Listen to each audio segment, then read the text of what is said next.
Assalamualaikum warahmatullahi wabarakatuh. Bertemu lagi dengan saya Ayu Mustika Sari. Pada hari ini saya akan memberikan 5 tips yang akan bisa Bunda, Ayah Bunda gunakan untuk membantu anak Ayah Bunda jika didiagnosa ADHD, dyslexia, dan diseleksia. Oke Ayah dan Bunda, tips yang pertama yang saya lakukan adalah untuk membantu anak saya yang sudah didiagnosa tersebut. Yang pertama adalah saya melakukan terapi keseimbangan. Biasanya anak-anak yang didiagnosa ADHD, dyslexia, dan diseleksia itu biasanya tidak seimbang otaknya atau motoriknya. Itu dilihat dari dia penakut untuk memanjat, habis itu untuk berjalan di papan titian dia takut, dan biasanya lambat dalam bersepeda dan kegiatan-kegiatan yang bersifat motorik. Lalu apa yang saya lakukan? Yang pertama, saya ajarkan dia bersepeda sedini mungkin. Anak seperti ini akan menolak ini ya Bunda, malas melakukan kegiatan motorik ini, akan menolak dan akan takut pertama kali naik sepeda. Ayah Bunda harus bantu kuatkan dia, yakinkan dia, dan bawa dia ke tempat-tempat yang memang anak lain supaya dia banyak bersepeda. Ajarkan dia sepeda sedini mungkin. Dengan bersepeda, dengan mengayuh sepeda, maka dia akan seimbang. Habis itu, ajarkan dia, kalau bisa belikan dia skuter, ya skuter genjot, sehingga dia bisa kaki kanan dan kaki kirinya menggenjot. Selanjutnya, ajarkan dia untuk berjalan di papan titian. Awal bisa mungkin Ayah dan Bunda pegang ketika dia berjalan di papan titian. Kalau saya dulu menggunakan ban mobil, saya susun, lalu suruh dia berjalan di sana. Selanjutnya berayun juga bisa itu dilakukan. Dan yang paling terpenting adalah anak hati-hati jika dia berjalan menjinjit. Ayah dan Bunda harus waspada. Ketika anak berjalan menjinjit artinya ada ketidakseimbangan di otaknya. Jadi hati-hati, ini bisa berkemungkinan meskipun belum tes ke dokter, belum diperiksa, itu bisa berkemungkinan gejalanya itu adalah autis ringan, seperti itu. Jadi hati-hati Ayah dan Bunda. Jadi ajarkan dia untuk seimbang motoriknya. Sering-sering bawa dia berlari dan sebagainya. Itu yang pertama. Tips yang pertama, seimbangkan motoriknya. Tips yang kedua yang saya berikan adalah biasanya anak yang terlambat perkembangan bahasanya ya dan Bunda, oral motorik di pipinya ini tidak berfungsi dengan baik. Ini ditandai dengan dia kalau seandainya makan, dia mencucup, tidak dikunyah dengan baik. Itu yang pertama. Terus yang kedua, dia sulit untuk mengucapkan sesuatu yang sulit sekali seperti N dan G, itu sulit dia untuk mengucapkannya. Nah, bagaimana cara saya untuk melatih oral motorik di pipi? Yang saya lakukan adalah yang pertama, saya bawa dia untuk lomba meniup. Saya robek kertas kecil-kecil, habis itu saya taruh di lantai, saya suruh dia meniup, dan saya ikut lomba bersama dia. Selanjutnya adalah, dulu saya sebenarnya terapi seperti ini baru saya tahu bahwa meniup makanan panas. Dulu anak saya selalu minta saya untuk merobekkan, seandainya saya bikin gorengan, saya suwir-suwir terlebih dahulu, lalu saya tiupkan, baru saya kasih ke dia. Ternyata saya baru tahu bahwa dia menggigit sendiri, memutuskan makanan sendiri dengan giginya, itu baik untuk perkembangan oral motorik di pipi. Nah, sekarang saya sudah lakukan itu, saya tidak bolehkan dia lagi untuk ditiup-tiup dengan menggunakan kipas atau dengan buku. Saya suruh dia untuk meniup sendiri, mamanya beli gorengan, tiup sendiri dan gigit sendiri. Mama tidak akan bantu untuk mensuwirkan. Ayam goreng juga seperti itu. Ayam goreng panas, saya kasih ke dia, suruh dia tiup sendiri, gigit sendiri. Kalau dulu awalnya enggak, saya suwir satu-satu, Ayah dan Bunda. Sekarang sudah tidak lagi. Itu termasuk cara menterapi oral motoriknya. Selanjutnya lakukan pijitan-pijitan kecil di sini, seperti ini. Dipijit kecil, habis sampai ke telinga, dipijit telinganya Ayah dan Bunda. Nah, itu akan membantu oral motoriknya. Dan yang selanjutnya adalah membantu oral motorik, ajarkan dia ikro sedini mungkin. Mengenalkan huruf hijaiyah ternyata bagus untuk perkembangan oral motorik rahang pada anak.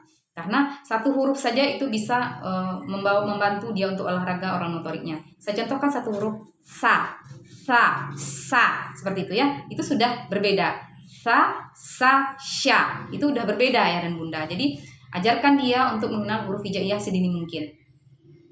Terus terapi yang ketiga. Yang ketiga adalah bantu dia untuk bersosialisasi. Anak-anak yang didiagnosa dyslexia, diseleksia, dan ADHD itu biasanya terbatas pada kemampuan sosial dan emosionalnya. Apa yang saya lakukan terhadap anak saya? Yang pertama adalah saya memasukkan dia ke PAUD. Saya mendirikan PAUD sendiri, lalu di usia 3 tahun saya masukkan dia ke PAUD. Perkembangannya sangat pesat sekali. Namun di situ hati kita diolah sebagai orang tua.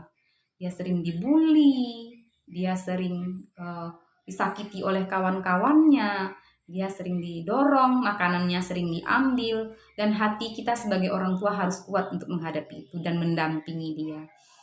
Suatu ketika anak saya pulang dengan kaki yang berdarah, ya ayah dan bunda pulang dari sekolah dan menangis. Saya tanya, dia tidak bisa menjelaskan karena bahasanya saya belum bisa mengerti saat itu. Hati saya menangis dan hancur rasanya. Saya dirikan sekolah tapi anak saya dianiaya, seperti itu ya ayah bunda ya. Gurunya tidak bisa membantu, seperti itu. Padahal kondisinya tidak seperti itu ya dan bunda. Jadi di sanalah saya belajar. Saya ajarkan dia bahwa situasi itu tidak selalu sesuka kita. Ya dan bunda, bahwa kamu harus bisa memaafkan kawan kamu jika dia memang bersalah. Bagaimana kalau kamu yang bersalah? Saya ajarkan meskipun dia tidak paham dengan apa yang saya katakan, saya coba ajarkan dia dengan tindakan. Kamu harus memaafkan dia. Bagaimana kalau seandainya Zidane yang dorong adek? Dia harus memaafkan adek, seperti itu ya bunda. Jadi besok paginya saya pakaikan dia baju, saya antarkan dia kembali ke sekolah, dan saya yakinkan dia bagaimana caranya supaya dia mampu menghadapi masalahnya. Kalau seandainya Zidane takut dengan dia, tidak perlu berteman dengan dia. Kalau Zidane bisa, maafkan dia. Kalau Zidane tidak bisa, cari teman yang lain. Disitulah sebenarnya anak belajar. Ketika dia punya konflik sosial, situ dia belajar sosial dan emosional pada dirinya. Ketika dia berkelahi dengan temannya, dan muda jangan marah ketika anak kita berkelahi, bahkan sampai kadang-kadang cedera. Jangan marah terhadap anak, karena disitulah proses pematangan sosial dan emosional seorang anak. Bagaimana cara anak memaafkan, bagaimana cara anak nanti menerima kawannya kembali, bagaimana cara dia menempatkan diri supaya dia tidak disakiti lagi. Itu penting untuk anak. Penting untuk anak dikenalkan ke lingkungan sosial sedini mungkin. Meskipun pada awalnya dia akan dibully dan pada akhirnya dia akan paham bahwa lingkungan sosial itu sangat penting untuk anak. Yang ketiga. Yang keempat itu adalah bantu dia dengan membaca cepat. Artinya maksud saya adalah bantu dia untuk cepat membaca. Saya ulangi lagi, bantu dia untuk cepat membaca. Karena anak-anak seperti ini akan lambat dalam mengenali huruf. Ya dan bunda, seperti yang sudah saya terangkan di video sebelumnya, bahwa anak-anak seperti ini adalah anak-anak berotak kanan. Dia sulit untuk mengingat, tapi dia untuk mengerjakan sesuatu dia suka. Dia yang bersifat keterampilan suka. Jadi membaca itu adalah mengingat kata, mengingat huruf, membaca kan, mengingat huruf. Jadi ajarkan dia sedini mungkin untuk mengenali huruf. Bagaimana cara yang saya lakukan? Yang pertama adalah saya lakukan dengan cara mengajarkan dia menulis di kertas kosong, habis itu dibaca satu persatu hurufnya. Yang kedua, itu tidak berhasil ya bunda. Yang kedua saya lihatkan gambar, lalu di bawah gambar itu ada hurufnya. Yang ketiga, saya aduk tinta, cat air, lalu kita buat bersama-sama dengan mewarna-warna huruf di kertas. Lalu saya suruh dia untuk mengidentifikasi satu persatu hurufnya. Dan yang terakhir adalah untuk membedakan huruf B, D, dan sebagainya. Itu saya menggunakan pasir. Saya ambil pasir halus, taruh di sebuah talam, lalu disitulah kami menuliskan huruf. Lalu hapus kembali, tuliskan kembali, hapus kembali. Alhamdulillah dia kenal huruf. Dan untuk melancarkan dia membaca, dari huruf ke membaca, merangkai 1, 2 huruf, 3 huruf, itu saya menggunakan metode Montessori. Itu metode tidak mengeja. Kalau zaman kita belajar dulu kan mengeja, B, A, ba, C, A, ca. Jangan seperti itu. Karena dia sudah kenal huruf, langsung saja ba, ca, seperti itu. Jadi tidak boleh mengeja. Kalau mengeja itu semakin lambat untuk anak-anak yang didiagnosa seperti itu. Yang kelima, sering-seringlah meminta tolong. Sering-sering meminta tolong. Saya pernah satu ketika ya bunda, minta tolong ke anak saya pergi ke warung beli pempes gitu ya. Baru-baru ini, usianya sebenarnya udah kelas 1 SD. Minta tolong belikan mama pempes untuk adek. Berhasil.